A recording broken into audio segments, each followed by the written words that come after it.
Balik lagi kita di Locals Unite Forum Teh Botol Sosro barengan sama gue Sahil Mulahela yang nemenin lo ya sampai nanti selesai nanti pengulangan amat nih kata-kata nih. Kagak ada yang lebih efektif apa?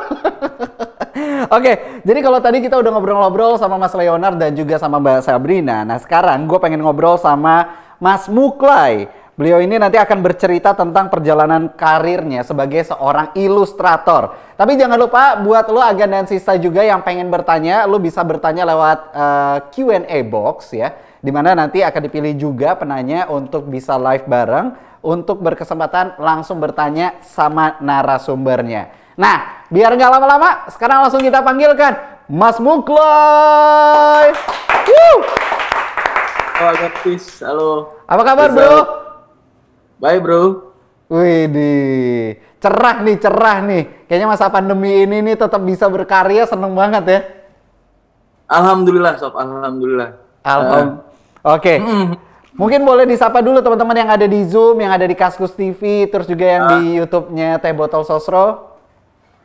Halo semuanya, terima kasih untuk kesempatan ini.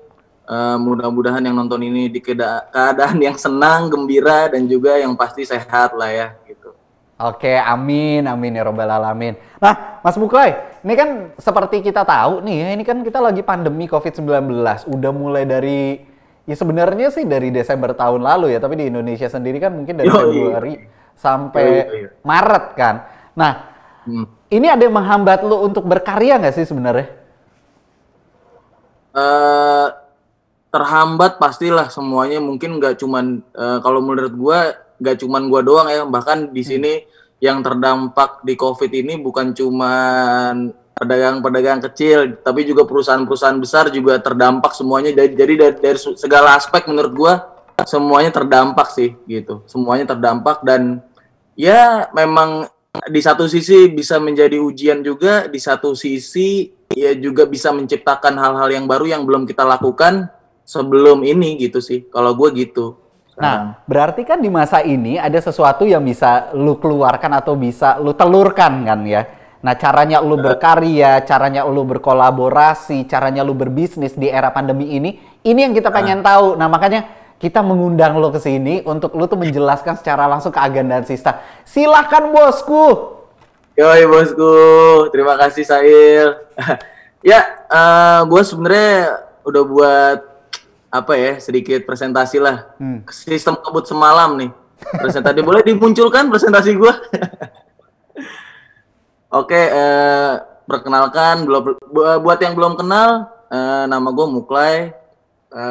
Mulai dari 2014 gue udah menjadi visual artist gitu. Baru disebut lah ibaratnya, gue baru mendapatkan beberapa profesi yang bisa menyebutkan gue itu visual artist gitu. Tapi di sini mungkin ya cerita-cerita soal gua mulai dari tahun gua 2010. Mungkin bisa dilanjut di next. Oke. Nah, inilah pertama kali gua mulai apa ya? Mulai bermimpi, mulai berambisi itu di tahun 2010. Sebenarnya ini yang mau gue ceritakan terinspirasi dari banyak banget yang sebenarnya komen di Instagram gua ataupun DM. Bang, lu berkarya pakai aplikasi apa sih? Bang, lu berkarya pakai aplikasi apa? Sejujurnya gue dari tahun 2010 gue belum punya banget gadget yang mumpuni untuk gue menggambar. Gue belum punya laptop, gue belum punya gadget untuk menggambar secara digital. Tapi gue masih pengen banget, gue pengen berkarya banget, pengen drawing dengan materi yang sebenarnya itu receh banget, yang sebenarnya itu mudah didapatkan dan murah. Karena dulu balik lagi biaya kuliah dulu gue udah mahal, and then gue harus survive untuk diri gue sendiri, dan gue nggak mau ngebebanin orang tua gue. Jadi gue pengen bener-bener starting from the bottom itu dari drawing gue sendiri gitu. Yang pertama kali gue gunakan itu adalah tinta dan kertas. Jadi bisa di next. Nah, inilah karya-karya gue dari tahun 2010. Jadi bisa lo bayangin untuk yang bertanya gue pakai aplikasi apa. Jadi gue mulai semuanya secara manual gitu. Jadi 2010 gue mulai mencari, gue mulai banyak banget mencari referensi. Zaman dulu tahun 2010 belum ada Instagram, terus juga web-web yang berbau seni juga masih sedikit. Jadi gue banyak melihat referensi itu justru malah dari pameran. Jadi gue datang ke beberapa pameran, gue juga membeli beberapa majalah. Waktu itu yang majalahnya itu masih Juxtapose. Dulu juga susah untuk mencari majalah itu. Jadi gue carinya membeli punya teman gue, jadi dalam artian gue membeli majalah second untuk melihat beberapa referensi gambar gue, karena gue dapat gambar yang unik-unik dari situ, dari Juxtapose itu. Terus juga yang ketiga, gue mendapat referensi pastinya dari orang-orang terdekat. Jadi ada beberapa orang-orang yang di dekat gue yang sudah mulai dari awal, itu gue melihat referensinya justru dari mereka gitu. Jadi bisa di next, ini beberapa karya gue dari tahun 2010. Hanya hitam putih, belum berwarna gitu. And then dari 2010 next.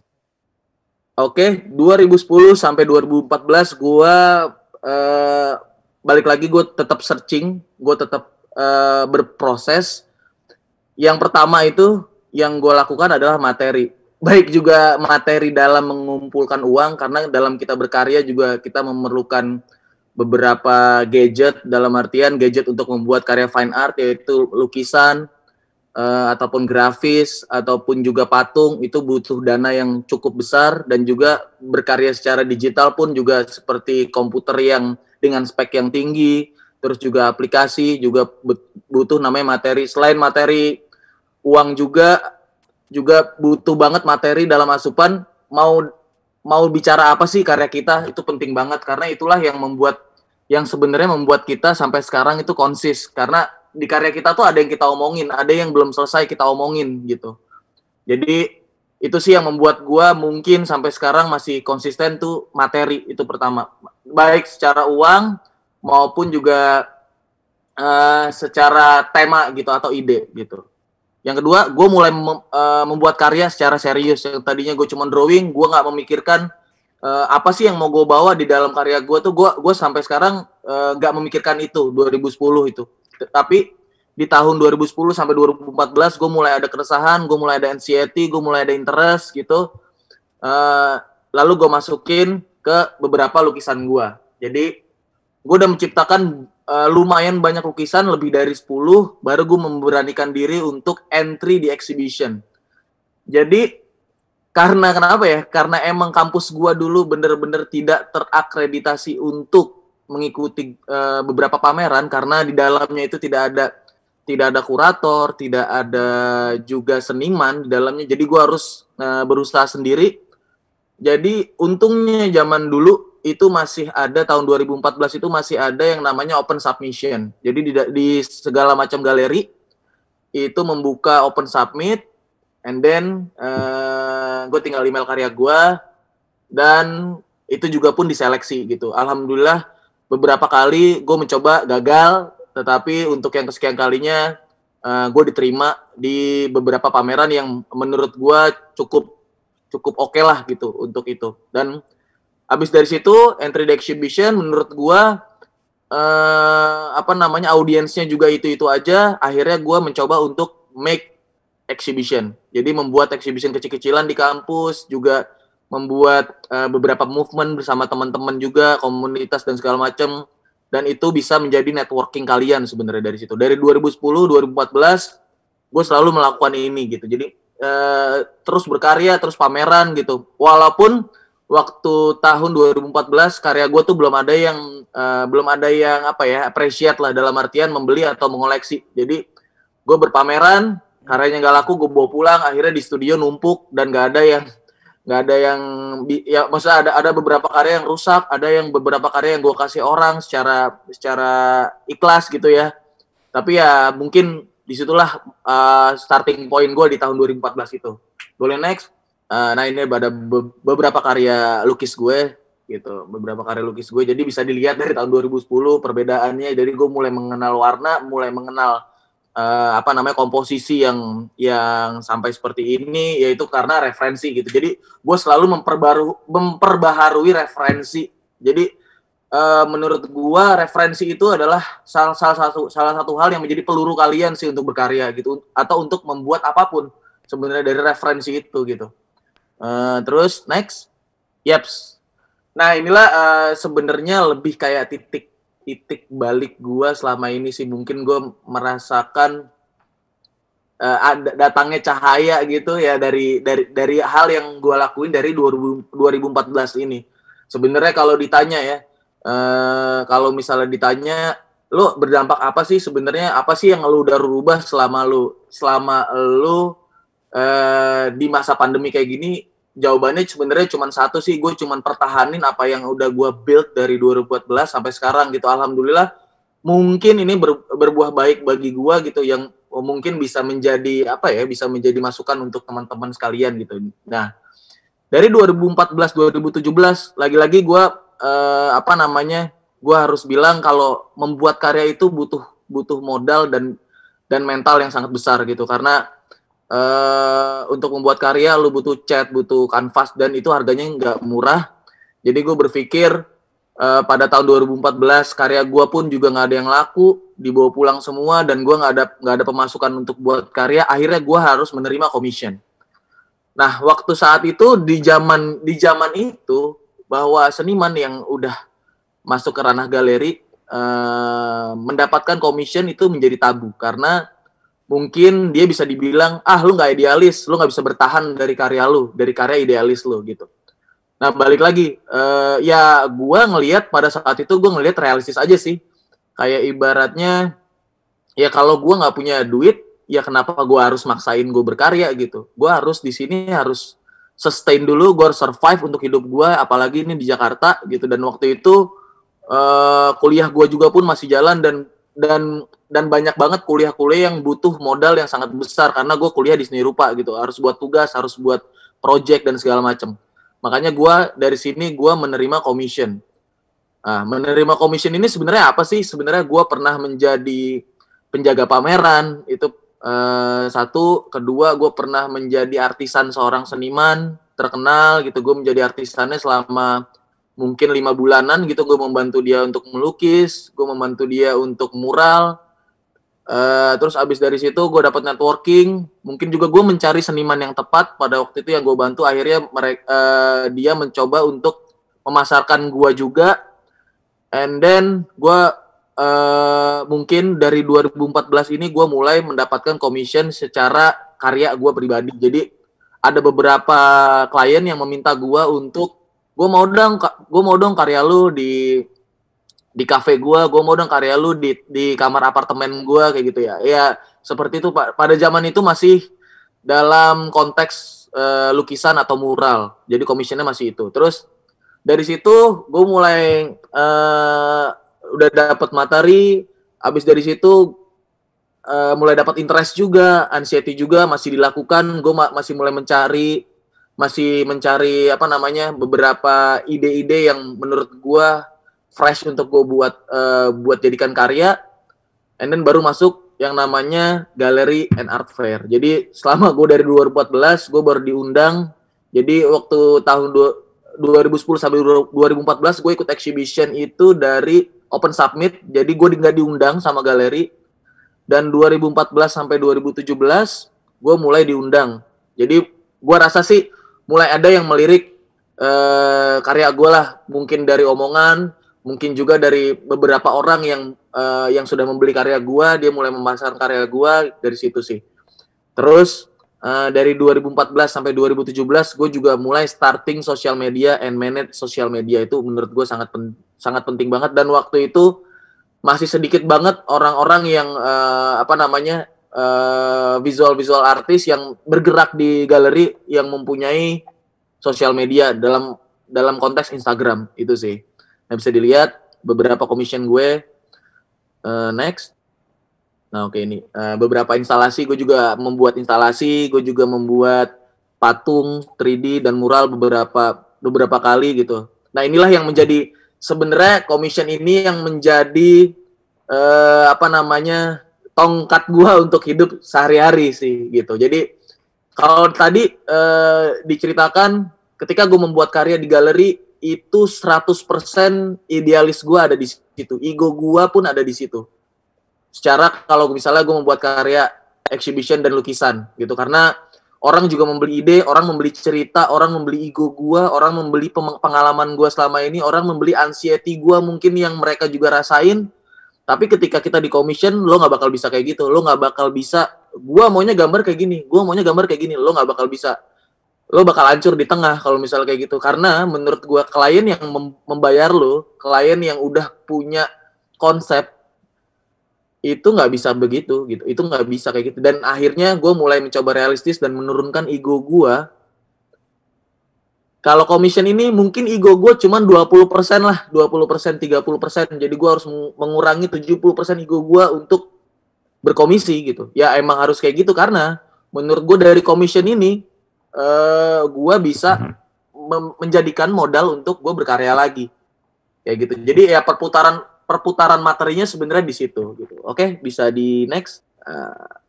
Siap. Nah, inilah yang sebenarnya yang tadi udah gue ceritain, hasilnya terlihat di 2017 sampai 2020 ini.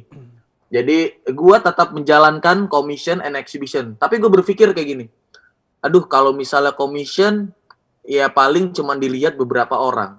Kalau misalnya exhibition pun yang datang pun itu aja, kolektornya pun itu aja. Gimana caranya ya gue biar bisa gue kenal sama orang? Gimana caranya gue bisa berinteraksi dengan orang baru, dengan skena baru? Kalau di Jakarta tuh ada namanya skena ya, skena baru. Dan gimana sih cara gue perkenalkan karya gue dengan orang yang lebih luas lagi? Mungkin juga yang belum mampu untuk membeli karya gue secara fine art ataupun commission karya gua secara besar gitu, orang bisa membelinya, bisa memilikinya.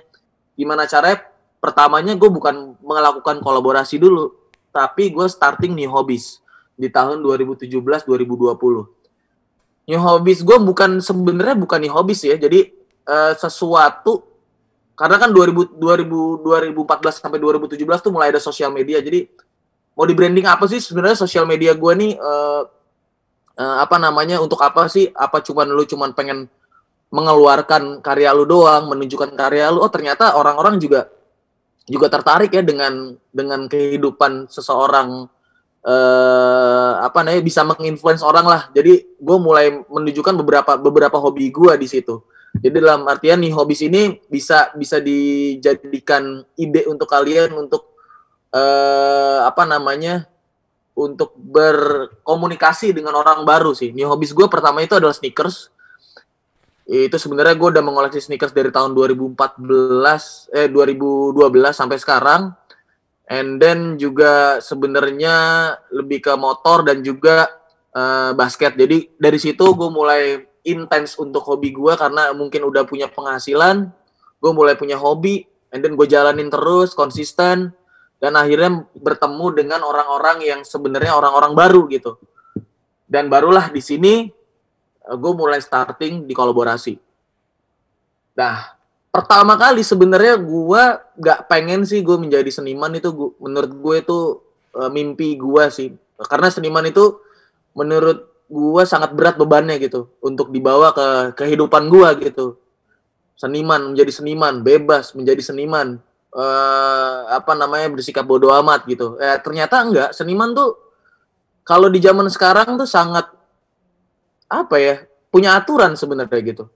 Jadi kalau lu misalnya masuk galeri, itu nggak boleh begini, itu nggak boleh begini, itu nggak boleh begitu. Misalnya lu menerima commission juga, lu nggak ada bebas-bebas ya. Menurut gua seniman di zaman sekarang tidak seperti seniman di zaman dahulu gitu, yang lu bisa gaya hidup urakan, gak punya timeline, lu pokoknya semau lu lah gitu. Nah, pertama kali gue masuk dunia kreatif justru malah, wow, ini ternyata sama aja kayak gue ngantor gitu. Jadi gue ngerasa gue nggak ada hobi lagi nih, makanya gue harus starting nih hobbies yang tadi gue bilang gitu. Terus dan pertamanya justru malah yang tadi gue ceritain, gue nggak mau jadi seniman, justru malah gue pengen jadi desainer di sebuah clothing. Pertamanya cuman sesederhana itu sih sebenarnya, pengen jadi desainer ke sebuah clothing. Nah, pada tahun 2017 ini gue mulai kayak, gue pengen deh, gue udah pameran di mana aja, gue udah menunjukkan karya gue udah berkomisi, udah banyak, udah beberapa macam variasi yang udah pernah gue kerjain dari berbagai macam media. Tapi goals gue tuh yang pertama kali gue impikan yaitu adalah gue pengen ada karya gue di baju yang orang-orang pakai. Itu belum terwujud sebenarnya, belum terwujud. Jadi ya starting collaboration menurut gue ini adalah salah satu yang menjadi jalan gue sampai sekarang gitu. Nah sampai sekarang 2017 sampai 2020 gue cuman yang gue lakuin adalah exhibition. Di kala pandemi ini tidak bisa melakukan exhibition, yaitu commission dan kolaborasi. Itu sih dari ketiga itu repeat terus. Itulah yang gue jalanin. Tapi gue kalau untuk sekarang gue juga menjadi art director di beberapa brand juga sih gitu. Jadi itu sih yang bisa gue bagi dari 2010 perjalanan gue sampai sekarang 2020 dan sekarang mentok di kolaborasi. Dan kenapa gue milih kolaborasi juga karena gue pengen memperluas juga karya-karya gue, memperluas audiens juga, bahkan mungkin gue bisa membawa audiens gue ke exhibition gue karena gue ngelihat beberapa pameran di galeri itu yang orang itu aja, dan mungkin seniman-seniman yang mungkin bergerak di bidang digital juga yang turut andil dalam berkolaborasi juga bisa membawa audiens baru ke dalam galeri gitu. Tidak bisa dipungkiri juga seperti itu gitu. Jadi kayak simbiosis mutualisme lah seperti itu. Dan menurut gue juga sekarang menarik juga di Locals Unite ini dari Teh Botol, menurut gue bisa mendukung beberapa brand yang ada di Indonesia yang sedang stuck juga menurut gue, dan bisa memberikan bisa legowo untuk memberikan si brandnya ini untuk dijadikan bahan untuk berkolaborasi. Menurut gue itu bisa dijadikan starting point untuk UMKM yang baru mulai sih. Kayak gitu sih Sahil. Mungkin yang gue ceritain. Bisa dilihat mungkin di slide selanjutnya beberapa kolaborasi gue ini yang gue lakukan 2017. Okay. Terus ada next lagi. Nah ini waktu beberapanya ya, ini juga 2018 gue juga melakukan kolaborasi dengan Uniqlo. Next. Ya sama Danjio Hyoji juga. Next lagi, itulah. Mungkin untuk lengkapnya nanti bisa dilihat di IG sih banyak. Oke. Nah, itu sih. Tapi ya menurut gue gini sih, yang paling memberikan gue dampak sampai sekarang adalah kolaborasi gue sama Ran sih. Dan itu dia, kolaborasi itu dilakukan untuk misalnya gue punya market berbeda dan brand ini punya market yang berbeda, menyatukan di satu sisi. Dan itulah yang bikin lo pecah sebenarnya. Jadi market gue sama market brand yang gue ajak kolaborasi disatukan, dan itu sih itulah yang memberikan new market adanya di tengah-tengah itu.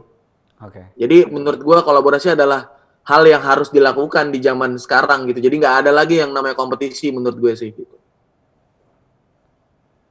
Oke, sekarang kita masuk ke tips and tricks-nya nih. Yaps.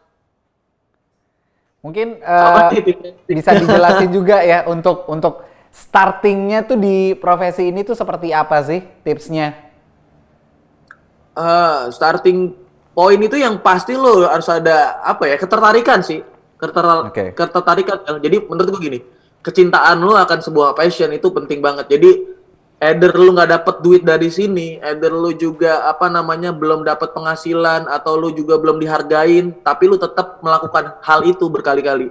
Ya bisa dilihat tadi gue udah cerita juga dari 2010 sampai 2014, gue mencari materi itu dari menjadi artisan seorang seniman. Jadi artisan itu adalah seseorang yang membantu seniman. Jadi kayak ya co-artis lah orang bilangnya gitu. Nah itu menjadi salah satu yang jadi pundi-pundi gue waktu itu. Jadi kecintaan lo akan sesuatu itulah yang membuat lo bakal bertahan sampai sekarang gitu. Dan juga menurut gue faktor nyaman juga itu yang paling penting sih. Dimana lo ketika lo nyaman gitu, walaupun lo berada di kafe, lo juga berada di mungkin di busway gitu atau di MRT, lo masih bisa memikirkan ide-ide apa yang pengen lu kerjain sih setelah ini gitu. Nah, gue orangnya Gue orangnya sebenarnya seperti itu sih. Di mana-mana tuh gue bisa bikin nyaman sebenarnya gitu. Either misalnya gue nonton konser di konser-konser yang sebenarnya gue pengen tonton gitu, gue masih bisa kepikiran ide gitu. Gue ngeliat, wah ini asik nih dijadiin karya gue, akhirnya gue catat kayak gitu sih. Jadi kecintaan lu akan sesuatu itu penting banget sih. Kecintaan lu akan seperti Sahil, kecintaan lu akan menjadi radio announcer kan? Ya buat lu. Ya seperti lo lah, ya. Harus cinta pertamanya dan harus nyaman. Benar. Dua itu sih sebenarnya simpelnya seperti itu. Kalau gua. Oke. Nah, silakan berarti sekarang lu kupas tips and tricksnya nih. Iya, tips and tricknya pertama yang tadi gue bilang, kalau misalnya lu pertama ya harus memunculkan karya lu, itu pasti. Biar orang ngelihat karya lu itu sebenarnya apa sih yang harus dilakukan, ya pasti lu harus punya portofolio. Gitu. Lu mau ngelamar kerja dimanapun lu harus punya portofolio. Jadi beberapa orang mungkin banyak yang nanya sama gue di DM, Bang gimana sih caranya biar lo bisa kolaborasi di mana? Gue pengen nih. Bang gimana sih caranya biar lo bisa pameran di galeri? Setelah gue lihat Instagramnya ternyata ya karyanya cuma 1, karyanya cuma 2. Ya mungkin gimana ya, gue di satu sisi tuh berkarya itu atau hidup itu atau memulai sesuatu itu nggak ada yang instan menurut gue. Butuh sebuah proses. Dan proses inilah yang sebenarnya berharga sampai sekarang gitu. Jadi kalau misalnya dipikir-pikir kayak gini, ada yang sebenarnya ada kata yang menurut gue bikin gue mungkin juga seniman-seniman lain sakit hati juga gitu. Gue pernah melukis sebuah sepeda gitu. Ini sebenarnya iseng aja sih, kayak gue iseng, gue pengen berkarya di tempat yang lain karena gue lagi banyak kerjaan, gue pengen menyalurkan ide gue ke media lain, yaitu sepeda. Pada saat ini kan masih lagi zaman sepeda nih. Nah, gue ngelukis terus ada yang DM gue kayak gini, enak ya jadi seniman, tinggal lukis barang bekas dijual mahal. Men, lu nggak bisa kayak gitu. Maksud gue, lu nggak bisa ngelihat orang dari apa yang sekarang dia dapat. Itu menurut gue lo salah besar. Jadi kalau menurut gue value karya, value barang, value produk itu dilihat dari beberapa timing yang dia gunakan selama ini menurut gue. Dimana dia harus research and development-nya dihitung, juga waktu dia berkarya, beberapa dia dapat pengalaman apapun, itu dihitung. Sebenarnya itulah yang menjadi value dia zaman sekarang. Itu. Yang pasti harus nunjukin karya lu dulu.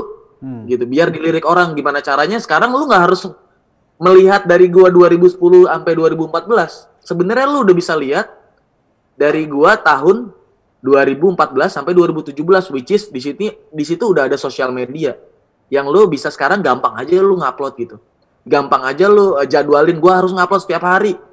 Bahkan sampai sekarang pun gue masih memberanikan diri, gue membuat project bagi diri gue sendiri tanpa ada tanpa ada biaya dari orang atau sponsor dari orang gitu. Itu gue membuat karya setiap hari gitu. Misalnya 30 hari menggambar ini, 30 hari menggambar ini, gue masih membuat itu sampai sekarang gitu. Biar melatih skill gue juga, biar melatih juga otak-otak gue. Ternyata dari gambar-gambar gue yang gue lakuin setiap hari, gue bisa adaptasi nih ke kerjaan gue, ataupun gue bisa adaptasi nih ke kolaborasi gue gitu. Yang pasti itu pertama, untuk menunjukkan karya kalian. Nah dari situ sih sebenarnya starting point-nya sih udah gampang banget, karena lo udah dilihat sama orang. Ataupun lo bisa juga ada trik jadi dari teman gue juga, beberapa teman gue, lo jemput bola juga. Lu memberikan proposal ke beberapa brand, itu bisa juga kayak gitu. Tapi yang pasti lu harus berkarya. Satu itu lu harus berkarya intinya. Kalau lu cuman misalnya konsep doang, yang tadi dibilang Mas Leo juga, bullshit sih sampai sekarang gue bisa begini kalau gue bacot doang gitu. Gitu sih. Oke, jadi intinya adalah berkarya ya? Itu nomor 1. Dan harus nyaman ya. Harus nyaman, oke. Berkarya, nyaman, punya portfolio ya? Yoi. Oke. Gitu. Yes. Nih, berarti masih ada lagi nggak? Atau udah ya? Mungkin sampai situ dulu kali ya. Oke, gitu, siap. Oke, tepuk tangan dulu dong untuk Mas Muklai. Gue tuh dari tadi, sampai gue tuh diem. Gue pengen berkarya apa? Gue tuh mikir, tau nggak lo? Ketika lu udah berkarya nih. Ketika lu ngomong tuh gue mikir karya apa lagi gitu kan ya. Nah, ini untuk Agan dan Sista juga, para pecinta, pembuat, inovator dan juga wirausahawan. Ini Teh Botol Sosro itu lagi ngajakin lu nih untuk mengajukan ide-ide kolaborasi dengan Teh Botol Sosro dan juga menciptakan produk yang setara atau bahkan lebih tinggi dengan standar global melalui gerakan Locals Unite. Nah, lu bisa kirimkan ide kreatifnya itu, proposal atau pertanyaan seputar kolaborasinya ke www.localsunite.co.id atau bisa juga via email ke localsunite@sosro.com. Info nih ada di bawah ya, tuh lihat. Ih, gila, gue udah kayak host TV, bisa begini. Ya Allah, Nora. Nah, pokoknya info lebih lengkapnya langsung aja ke www.localsunite.co.id. Nah, sekarang waktunya kita masuk ke Q&A. Sesinya pertanyaan. Ada yang pertama ini namanya Kisti Syafira. Assalamualaikum. Wah, halo, assalamualaikum semuanya. Halo Kak Sahil, Kamu Klay. Silakan Mbak Kisti, singkat padat jelas ya. Pertanyaannya buat Mas Muklay. Oke. Jadi gini, Mas Muklay, saya ini ada usaha bergerak di bidang makanan ya. Jadi saya punya satu produk. Nah, tentunya kalau di zaman sekarang itu art ini kayaknya harus collab sama sebuah produk, bener nggak sih? Karena kan online ya, jadi kita harus memberikan sesuatu ke customer supaya gimana nih mereka tuh biar kayak tertarik sama produk kita gitu kan. Ya.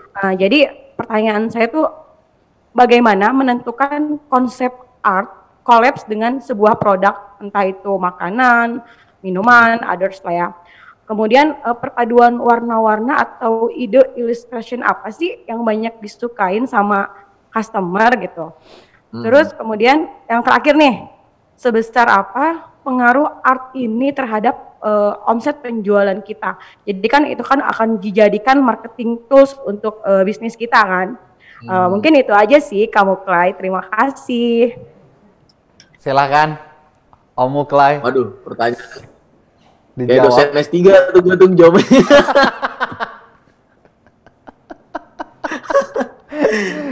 Gila. Pertama apa tadi, bisnis makanan ya? Iya. Ya benar. Bisnis makanan. Gue sih pertama ya yang gue berpikir adalah dalam jangka waktu dekat ini mungkin dari sesi pertemanan kali ya, kayak gitu. Jadi dari beberapa kasus nih temen gue yang berbisnis F&B gitu ya, yang baru starting. Jadi kayak karena sekarang lagi zamannya lagi masa pandemi gini, mungkin teman-teman gue beralih profesi, jadi ada yang buat makanan, ada yang menjual bahan makanan, mungkin kayak beberapanya ada yang jual bawang, ada yang jual apa segala macam gitu. Yang pertama sebenarnya kolaborasi itu bisa menjadi bisa jadi kuncian juga nantinya. Tapi yang pertama ya itu adalah branding menurut gua, nomor satu. Karena untuk menjual lo di di Instagram, yang harus dilihat kan sebenarnya visual lo sebenarnya. Kan orang juga pasti ngelihatnya kan juga dari visual kan, mau ngerasain sebenarnya makanan lo rasanya kayak gimana pun itu menjadi nomor dua. Tapi gimana caranya orang tertarik untuk melihat makanan yang lo sajikan. Jadi gimana cara, kalau yang gue belajar ya dari beberapa temen gue gitu yang buat makanan, itu gimana caranya lo lo fotonya, terus juga gimana caranya lo membranding packaging lo kayak gitu. Nah itu sebenarnya yang menjadi taraf awal sih. Nah ketika lo udah diketahuin orang, udah rame lah, ibaratnya udah yang banyak ngomongin produk lo, baru lo bisa tingkatin lagi dengan cara berkolaborasi. Itu sih sebenarnya. Karena menurut gue gini, kalau misalnya kolaborasi juga bersama, misalnya lo mungkin endorse beberapa influencer, pasti kan juga mengeluarkan uang yang cukup besar ya untuk biaya marketing lu juga gitu. Tapi mungkin lu bisa mencari SDM gitu yang orang-orang di dekat lu juga yang punya tes gambar yang bagus, terus punya referensi yang bagus juga, bisa membranding makanan lu itu sih gitu. Tapi kalau gambar zaman sekarang ya, gue lihat visual zaman sekarang sih itu depends ya, karena nggak ada, justru malah ngeblur nih kalau menurut gue gitu. Justru malah apa namanya, orang-orang tertentu nggak punya selera gambar yang spesifik gitu. Sekarang tahun 2020 apa sih yang lagi naik gitu, belum tentu apa yang gue omongin sekarang masih relevan di tahun-tahun setelah ini gitu, menurut gue gitu. Nah makanya yang tadi balik lagi mencari referensi dan tes itu penting sih untuk lo membuat suatu produk tadi gitu. Tapi untuk awal mula ya mungkin brandingan yang bagus bisa jadi salah satu kunci sukses lo untuk membuat produk itu. Dari beberapa hal yang gue pelajarin sih itu sih, dari gue beberapa hal yang gue ngobrol dengan teman-teman gue yang punya usaha seperti itu sih. Gitu sih. Oke. Gimana Kiki? Terjawab ya? Terjawab. Kita tadi ada lewat gak sih pertanyaan ini? Gue lupa. Lu gimana? Iya Kak, terjawab. Oke. Udah. Terima kasih Kiki. Ya, thank you Kak. Thank you. Iya. Kita masuk ke pertanyaan. Kita masuk ke penanya yang kedua nih. Nih penanya yang kedua itu namanya adalah Clarinda Vinindia. Assalamualaikum Uhti. Wah. Waalaikumsalam Ahi. Iya salam. Ahlan wa sahlan. Wa marhaban ketiban bulan. Waduh. Silakan. Ya, oke, selamat malam Bang Mukai dan Selamat Bang malam. Sahil juga. Ya. Makasih atas kesempatannya. Saya mau tanya, sebenarnya apakah profesi ilustrator itu di Indonesia udah mulai banyak diminati atau kayak masih sedikit gitu yang berprofesi sebagai ilustrator? Nah, terus saya juga mau nanya, apa aja sih suka dukanya Bang Mukai yang berprofesi sebagai ilustrator gitu, khususnya di Indonesia gitu, terutama di Indonesia itu. Oke, makasih Bang. Ya, untuk Clarinda terima kasih. Clarinda tinggal di mana nih? Depok Bang. Oh di Depok, mantap. Jam malam dong ya? Iya Bang, curfew. Tapi bohong-bohong juga. Jam malam. Jadi curhat nih. Oke Clarinda, apa namanya dulu ya, Hil, waktu pertama kali gue mulai nih, gue juga berpikir salah nggak sih gue jadi apa namanya mengambil hobi gambar gue untuk menjadikan profesi. Gue sampai nanya kayak gitu ke dalam diri gue sendiri berkali-kali gitu. Baru ternyata terjawab di tahun 2017. Semua orang pengen jadi seniman, semua orang pengen jadi musisi, semua orang pengen jadi fotografer, semua orang pengen bekerja di bidang kreatif. Karena mungkin juga apa namanya, di sisi lain di Indonesia juga semakin mendukung gitu. Di sini dari mulai perusahaan besar, juga pemerintahnya mungkin juga mendukung di zaman yang sekarang gitu. Jadi kalau menurut gua sekarang juga kalau misalnya anak bocah gitu, masih SD gitu, lu mau jadi apa? Mau jadi fotografer ya mungkin juga orang tuanya, oh oke tuh kayak si ini ya gitu. Mungkin orang tuanya juga udah tahu gitu. Lu mau jadi apa? Mau jadi visual artist kayak sini ya? Oh ya bisa. Mau jadi influencer ya? Sekarang udah cair gitu. Kalau yang sekarang gitu menjadi ilustrator. Tapi balik lagi di ilustrator tuh apa sih nilai tawar lu sebenarnya itu? Nilai tawar tuh menjadi salah satu yang penting gitu. Bukan dari ciri khas sebenarnya, bukan dari apapun, bukan dari keunikan karya lu, tapi apa sih yang sebenarnya ada di dalam karya lu gitu. Apa sih yang sebenarnya lu ceritakan di dalam karya lu itu menjadi penting. Sebenarnya untuk orang tahu gitu. Jadi untungnya gue belajar, gue pertama kali starting itu di exhibition karena itu. Karena gue belum pernah lihat orang sampai benar-benar tersentuh sama karya gue waktu gue menjadi ilustrator. Belum pernah tuh sama sekali. Jadi misalnya gue desain untuk ini, bang gila bang, gue karya lu relate banget sama kehidupan gue gitu. Gue belum pernah tuh selama gue menjadi ilustrator gitu. Jadi selama gue berkarya digital, ilustrator kan berarti kan profesi dengan lu mengilustrasikan cerita orang untuk dijadikan karya digital sebenarnya. Gitu kan sebenarnya. Nah, waktu pas gua berkarya di galeri, itulah yang menjadikan sebenarnya, wah ternyata karya gua di galeri bisa sampai seperti ini ya. Walaupun dia nggak membeli karya gua gitu, tapi di situ ada kayak sesi chit-chat apa yang gue ceritakan di dalam karya gua, apa yang menjadikan karya gua unik, bukan dari gambarnya sebenarnya. Kalau misalnya gambar, balik lagi, kalau dipikir-pikir gambar gua original nggak juga gitu, karena gua banyak terinspirasi dari orang gitu. Jadi menurut gue sekarang pun udah nggak ada lagi yang original. Jadi lo semua jangan takut. Lo mau berkarya ini mirip si ini, lo mau berkarya ini mirip si ini, jangan takut. At least lo try terus. Jadi kayak lo try terus. Lama-lama lo juga bakal, sebenarnya yang bikin karya lo itu adalah elunya sendiri, adalah continuity lo gitu. Jadi misalnya lo pertama lo gambar nih, wah anjir karya lo mirip si ini nih. Kali, kedua kali, wah karya lu masih mirip si ini nih. Terus udah, lu berkali-kali, lama-lama lu bakal nemuin sesuatu yang baru, bukan gambar yang baru, tapi sesuatu yang baru dari lu gitu. Karena sekarang kalau bisa dibilang ya, seniman bootleg di LA itu udah banyak banget. Jadi dia menggambarkan Mickey Mouse, dia menggambarkan sesuatu yang icon-icon pop yang sebenarnya digambar ulang sama dia gitu. Dan itu nggak menjadi masalah. Sama si Disney-nya nggak jadi masalah karena udah diubah sama dia. Udah dimodifikasi sedikit. Gitu. Jadi menurut gue, untuk lo yang bilang karya tuh harus original, menurut gue sekarang malah nggak ada sih yang original. Kalau yang sekarang ya gitu. Semuanya cuma discovery doang gitu. Cuma digging, akhirnya menjadi sesuatu yang menurut orang baru. Gitu. Menurut segelintir orang gitu. Itu sih. Ilustrasi yang penting ada nilai tawar sih gitu. Untuk lo mengarah ke industri, itu sebenarnya ada nilai tawar. Di mana lo, kenapa sih gue sebagai brand harus milih lo untuk menjalankan sebuah campaign gue gitu. Apakah lo masuk di dalam campaign gue? Nah, itulah yang mesti kita tanya sama perusahaan atau gimana gitu. Karena banyak juga sih yang gue bilang, lo kenapa sih mau ajak gue kolaborasi? Lo kenapa sih mau ajak gue untuk berkomisi? Lo kenapa sih pengen punya karya gue? Justru malah gue taunya dari orang itu, bukan dari gue sendiri. Gitu.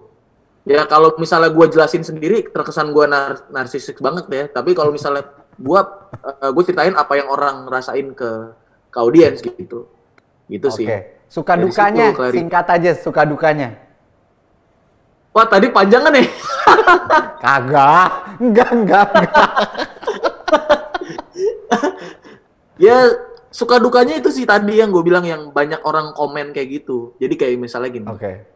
Misalnya gue jual kaos gitu, anjir 500.000 kayak gitu, mahal banget bang, gini. Padahal HPP-nya cuma segini. Mungkin dia tahu produksi, ya kan? Mungkin misalnya nih, gue jual kolaborasi gue misalnya 500.000 misalnya. Padahal HPP kaos tuh cuman taruhlah 70.000 gitu. Kalau di bidang clothing gitu ya, kalau lu ada di sini yang bergerak di bidang clothing kan tahu HPP tuh. Kayak misalnya ngomongin HPP terus sebenarnya itu nggak rasional banget sih di dunia kreatif gitu, karena itu gudang kita sendiri gitu. Sebenarnya kalau lu untuk yang tahu kayak gitu ya menurut gue itu sih dukanya gitu, karena menurut gue masih direndahkan sama orang. Itu pasti sampai sekarang pun masih kayak, bang mahal banget bang, padahal kan cuman kayak gini. Men, yang lu bayar tuh pengalaman gitu. Kayak Kanye West membuat Yeezy sebenarnya. Padahal kalau bilang HPP-nya cuma berapa gitu, tapi kenapa dia bisa resell sampai 10 juta, 14 juta? Balik lagi siapa yang berkolaborasi ini siapa? Lu harus. Nah, dari situlah yang tadi balik lagi ke nilai tawar tadi. Itu. Kayak gitu. Berarti bukannya seperti itu, banyak yang nyinyir lah. Tapi gue sih bodo amat sih. Harus gitu ya, sekarang emang sih sampai sekarang. Kalau nggak suka gue nggak bakal jalanin sampai sekarang. Itu intinya. Iya. Banyak sukanya, dukanya dikit. Jadi intinya untuk kita bisa berhasil dalam berkolaborasi ini, kita harus terus berkarya, terus sama mau coba gitu ya? Iya, bener. Banget. Oke. Tepuk tangan dulu dong untuk Mas Muklay. Luar biasa. Selamat juga untuk Kisti sama Klarinda mendapatkan merchandise eksklusif dari Locals Unite. Nah, dan juga tentunya terima kasih juga untuk Mas Muklai, terima kasih juga untuk Agan dan Sista yang ada di Zoom, Kaskus TV, YouTube, Teh Botol Sosro, dan juga platform streaming lainnya. Tentunya terima kasih juga kepada Teh Botol Sosro, terima kasih kepada official partner Smesco, terima kasih kepada media partner IDN Times, Kaskus, dan juga Kumparan. Panjang nih, gua sampai nelen ludah dulu nih. Terima kasih kepada community partner Bali Creative Industry Center, Entrepreneur ID, komunitas pengusaha muda, komunitas tangan di atas, kosakata dan pengusaha muda Indonesia, dan juga tentunya terima kasih untuk Agan Sista yang udah punya ide-ide. Jangan lupa untuk berkolaborasi dengan Teh Botol Sosro atau ada pertanyaan seputar kolaborasi langsung aja bisa ke www.localsunite.co.id. Nah, ini dia. Yang terpenting adalah untuk 100 orang pertama yang tadi berhasil masuk ke dalam Zoom untuk mengikuti acara hari ini akan mendapatkan, ini dia. Aduh, senggol sakit loh. Gitu. Manja. Nah, ini dia nih, mendapatkan merchandise eksklusif dari kolaborasinya Muklai sama Locals Unite. Ada teh botol. Ini apa sih? Bakso? Hah? Bakso? Oh iya, lapar saya. Oke, jadi untuk tahu gimana siapa aja 100 orang yang berhasil mendapatkan merchandise kolaborasinya Muklai dan juga Locals Unite Teh Botol Sosro ini, nanti bisa lihat 100 orang itu ke Instagramnya @kaskusnetworks ya. Sekali lagi, 100 orang, sampai keselak ya Allah.